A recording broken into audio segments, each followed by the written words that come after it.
Vamos falar nesse tempo que nos resta, vamos falar de João Calvino. Jean Calvin. Francês, nascido em Noyon, que é uma cidade próxima, relativamente próxima de Paris. A sua infância e juventude foi grandemente influenciada pelo seu pai. Ele era o segundo de 3 filhos, mas já desde pequeno percebia-se que era um indivíduo com a inteligência acima do comum. Mais ou menos como aconteceu com Lutero, que o pai dele também acreditava muito nele, porque também era uma inteligência acima da média.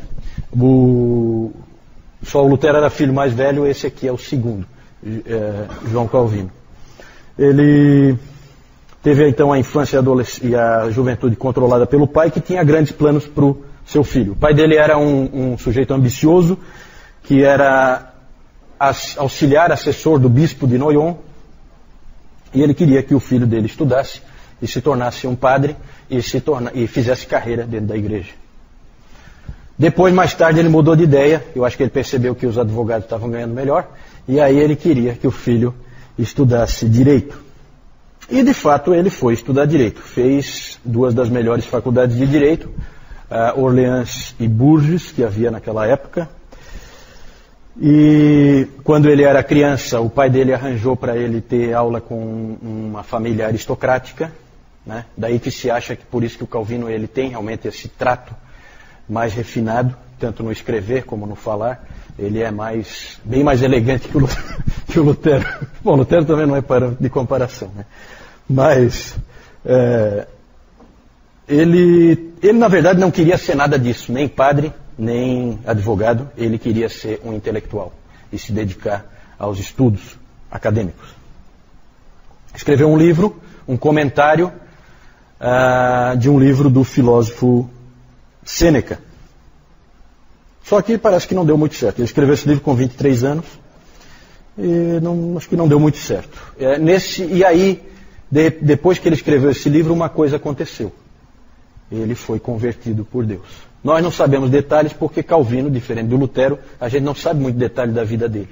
Porque Calvino era um indivíduo introspectivo, que não falava dele. Ele nunca falava dele, né? Já Lutero era um indivíduo livro aberto, né? Você sabe tudo que ele está sentindo, tudo que ele está pensando, tudo que ele vive. São bem diferentes os dois. O Calvino quase não fala de si. A maior parte das informações que a gente tem sobre ele foi quando ele escreveu a introdução do comentário dele de Salmos. Lá ele falou um pouquinho sobre ele. Nós não sabemos o que conduziu ele a Cristo, que deve ter sido ali entre 1532 e 1534, que ele deve ter se convertido. Isso é o que se acha. Nós não sabemos o que conduziu ele a Cristo, mas nós sabemos que ele estava lendo Lutero. E em um dos seus escritos ele chama Lutero de meu pai em Cristo. Meu pai em Cristo. Então você vê como é tudo junto, né?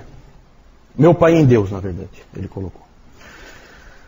O local em que Calvino atuou, e que ele é famoso por isso, foi Genebra. Isso porque ele fez o bendito desvio. Ele, na verdade, queria ir para Estrasburgo, e lá em Estrasburgo ele queria se dedicar aos estudos. Estrasburgo, na França, ele queria ir para lá. Lá já era uma cidade protestante, então ele queria se refugiar lá e lá se dedicar a servir ao Senhor escrevendo, né, livros, estudando teologia. Só que por causa da guerra entre Carlos V, o imperador, e Francisco I, o rei da França, bem ali naquela fronteira, ele foi obrigado a fazer um desvio mais ao sul, por Lyon, e na verdade ele teve que fazer assim, ó. Ele saiu daqui e aí ele queria vir para cá. Mas ele foi obrigado a vir para cá, para baixo, aqui mais ou menos é Lyon, e aí passar por Genebra, para daí ir para Estrasburgo via Suíça. Certo? E isso aí é conhecido como bendito desvio, porque fez ele cair em Genebra. Lá em Genebra ele encontrou um sujeito chamado Farel, que estava cuidando de trabalhar a reforma lá em Genebra. Grande pregador esse Farel, muito forte, um pregador inflamado. E ele viu que Calvino era a pessoa certa para trabalhar com ele. Ele precisava de alguém que desse suporte intelectual, de capacidade de entendimento das Escrituras, para a pregação dele. O Calvino, educadamente, disse que não, que o plano dele era ir para Estrasburgo, que ele não tinha plano de ficar em Genebra, nem de trabalhar em Genebra, na igreja. Ele queria ir para Estrasburgo para estudar. E aí foi o famoso episódio em que o Farel, então, amaldiçoa ele, amaldiçoa os estudos dele, se ele não assumir a função que Deus está chamando ele para fazer aqui e agora. Né? O Farel tinha um jeito especial de convencer as pessoas. E realmente impactou o Calvino. Calvino escreve, quem conta essa história é o próprio Calvino. Ele fala que Farel pediu a Deus que amaldiçoasse meu retiro e a tranquilidade dos meus estudos se eu me esquivasse e recusasse ajuda quando a necessidade era tão urgente. E aí aquilo impactou o Calvino e ele ficou. Os dois, Calvino e Farel, ficaram 2 anos trabalhando ali na igreja em Genebra, organizando a igreja, pregando as escrituras, catequizando as pessoas e estabelecendo a disciplina. Só que os genebrinos não estavam prontos para eles. Eles também deram umas exageradas, não souberam lidar bem com as pessoas também. Deus ia preparar o Calvino depois, ainda não era a hora dele fazer a obra dele. Tanto que a coisa ficou tão feia que as pessoas colocavam o nome dos cachorros deles de Calvino, para poder chutar o cachorro na hora que o cachorro estava incomodando. E quando elas viam na casa do Calvino, que o Calvino estava estudando, ficavam jogando pedra na janela. Né? Então vejam que a relação igreja-pastor não era das melhores. Né? Então eles acabaram sendo convidados a se retirarem da cidade e eles de fato se retiraram, tanto o Farel como o Calvino. E aí o Calvino finalmente foi para Estrasburgo então, já que ali ele não era bem quisto. Ele foi para Estrasburgo e lá então ele começou a fazer o que ele sempre quis, estudar e foram anos maravilhosos para ele. Só que lá ele conheceu alguém que foi muito importante na vida dele, uma influência tremenda, que foi o reformador daquela cidade. Falei antes que Estrasburgo já era protestante. Por que será? Porque havia ali um indivíduo chamado Martin Butzer. Esse indivíduo, já um indivíduo um pouco mais velho, o Butzer, ele era o líder da reforma em Estrasburgo. E ele convidou o Calvino para ajudar ele na igreja. Não ia ficar só estudando coisa nenhuma, você vai trabalhar também. Certo? Então ele foi... Esse Butzer, ele tinha sido convertido ao protestantismo por uma pregação de Lutero em Estrasburgo. Então vejam como Deus vai trabalhando. Vai jogando um aqui, um ali, um influencia o outro, os escritos de um influenciam o outro. É assim que Deus vai fazendo a obra. E ali com o Butzer, ele aprendeu a lidar com as pessoas, aprendeu a ser um pastor, aprendeu a se interessar pelas dificuldades das pessoas, tudo coisa que ele não sabia fazer, porque quando ele tinha chegado em Genebra, gente, ele tinha 20 e poucos anos, ele não tinha 30 anos ainda, né? Então ele nunca tinha assumido uma função assim. Vejam que Calvino nunca foi ordenado padre, nada, certo? Ele era um advogado, só que estava na malandragem porque não estava exercendo a profissão, ele queria escrever e tal, né? E na verdade ele sempre era levado a fazer outras coisas. Lá havia uma igreja de 500 pessoas com refugiados franceses, certo? O próprio Calvino era um refugiado francês. Ele tinha ido para Estrasburgo também para se proteger, porque em 1536 ele tinha escrito a primeira edição das Institutas, lá na França. E é claro que o livro não foi lá muito bem recebido pela igreja. Então ele viu que a cabeça dele estava a prêmio. Então, por isso que ele tinha ido para Estrasburgo também. Ele queria ir para uma cidade que já fosse protestante. Mas o Butzer colocou ele para trabalhar com essa igreja de 500 pessoas de refugiados franceses. E Calvino trabalhou ali pregando e aconselhando diariamente aqueles irmãos. Deus queria que Calvino fizesse um seminário com o Butzer, certo? Lá ele aprendeu a ser um pastor. E em Estrasburgo também ele encontrou uma esposa, Idelete de Bur, que era uma viúva que tinha 2 filhos. Eles se amavam muito, mas o casamento só durou 9 anos, porque ela faleceu. O único filho que eles tiveram juntos faleceu com poucos dias, né, de idade. Foi um golpe muito duro para o Calvino, mas ele disse que o que confortava ele é que Deus também é um pai e que ele sabe o que é melhor. Em 1541, acontece uma coisa muito interessante. Genebra percebeu que precisava do Calvino. Não sei se morreram aqueles cachorros já, né? E aí uma comissão foi lá chamar ele de volta para Genebra. E ele voltou. Voltou e ali ele passou o resto da sua vida como pastor da igreja de São Pedro, em Genebra. No testamento dele, ele se identifica como ministro da palavra de Deus em Genebra. Foi exatamente isso que ele foi. Por 23 anos ele pregou para o povo de Genebra. A média era de 5 sermões por semana. Ele pregava sem notas, sem anotações. Só que o povo anotava as pregações dele. Então existem hoje cerca de 2.000 sermões do Calvino conservados, certo? Em francês. Alguns traduzidos para outras línguas, mas em francês tem cerca de 2.000 sermões dele. Ele se preocupava muito em fazer pregação expositiva, como o Zwinglio também já se preocupava antes. Então isso é bem característica reformada, da linha reformada, de pregar expositivamente os textos da palavra, sequencialmente, conforme eles aparecem, né? Isso foi levado tão a sério pelo Calvino, que ele foi para Estrasburgo, expulso. Quando ele voltou, no domingo seguinte, havia assim uma certa apreensão entre o povo genebrino, porque eles sabiam o que tinham feito com ele. Então eles ficavam com medo de um certo revanchismo, que ele viesse e desse uma dura neles, por eles terem expulsado ele antes, certo? Ele simplesmente pegou, abriu a Bíblia e disse: há 3 anos atrás, quando eu saí daqui, eu parei nesse texto. Então, por favor, abram a Bíblia aí, nesse texto. Então ele fez a pregação expositiva dele continuar, mesmo depois de 3 anos fora em Estrasburgo, ele continuou do mesmo texto em que ele tinha parado, certo?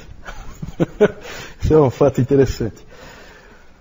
Calvino foi um grande reformador. Ele achava que a igreja, a vida pessoal, a adoração, a cultura, tudo tinha que ser transformado pela palavra de Deus. Mais ou menos na mesma linha do Zwinglio. O B.B. Warfield disse que Calvino encontrou o protestantismo como um bando e transformou-o num exército. Então ele é o grande organizador do protestantismo. A influência desse homem, nós não temos como fazer o cálculo, mas o que aconteceu em Genebra nesses 23 anos é uma coisa incrível, gente. Começa a vir gente de todos os lugares da Europa aprender em Genebra. Então a influência do Calvino é gigantesca, porque vem huguenotes da França, vem escoceses como John Knox, vem puritanos da Inglaterra, vem gente de todos os lugares aprenderem em Genebra. Então é um centro irradiador, certo?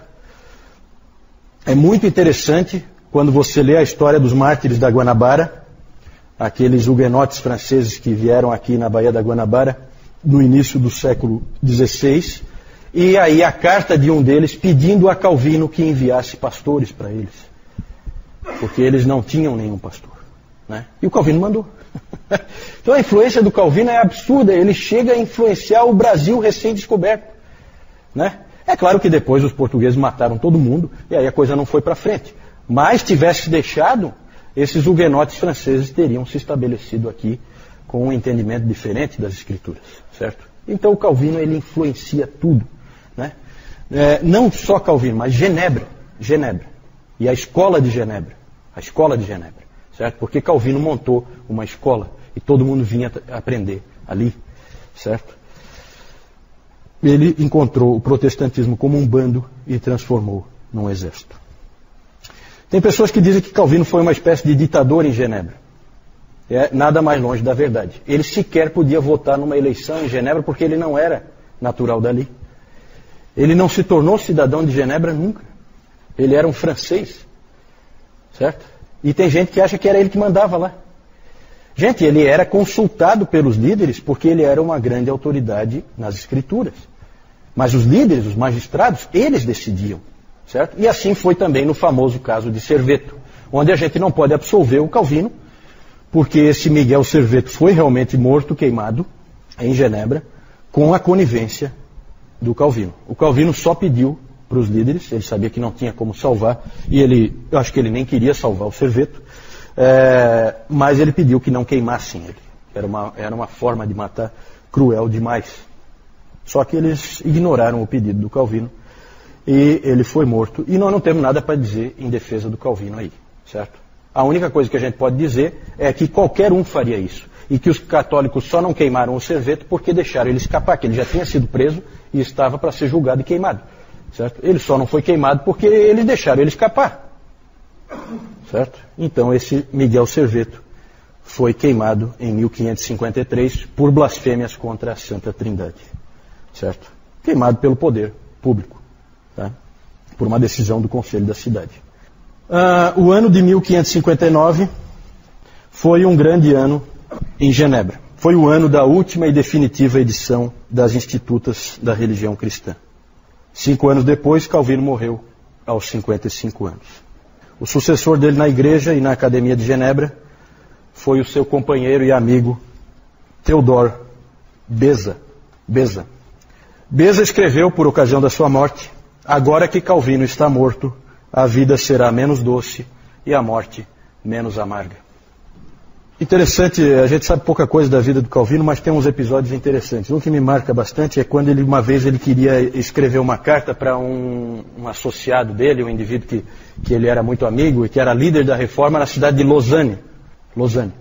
E ele queria então mandar uma carta para esse amigo dele e não tinha como mandar, a não ser pegando algum aluno da academia que levasse lá para Lausanne. E aí ele viu lá 2 que estavam dando sopa ali e chamou eles: vem cá um pouquinho. E aí ele escreveu uma carta para o Viré, que era esse amigo dele em Lausanne, e terminou de escrever a carta e entregou para o rapaz, para ele levar. Aí ele pensou um pouquinho, ficou parado, pegou um papel e escreveu outra carta. E aí os 2 jovens foram e levaram a carta lá para o Viré, lá em Lausanne. Quando o Viré abriu as cartas, a primeira carta realmente tinha o assunto que o Calvino queria tratar com ele. Aí ele pegou a segunda carta. Quando ele abriu, ele leu o seguinte: caro Viré, não tenho nada a acrescentar à primeira carta. Mas quando vi que esse estudante ficou desapontado ao ver que ele não tinha nenhuma carta para levar a Lausanne, pensei em escrever-lhe esta outra. Por favor, haja com surpresa ao lê-la. Então aí a gente vê um pouquinho dele, né, o incentivo que ele dava para as pessoas, o cuidado que ele tinha com aqueles alunos dele. Né? Então ele se preocupou porque o outro ficou desapontado que não tinha nada para levar. Né? Então ele escreveu ali, tá? Então leva. Então são episódios assim que são interessantes. Né? Na verdade, o Calvino é muito interessante pelo que Deus fez com ele. Ele queria ser um intelectual e Deus obrigou ele a ser um pastor. E isso foi fundamental para o que viria depois.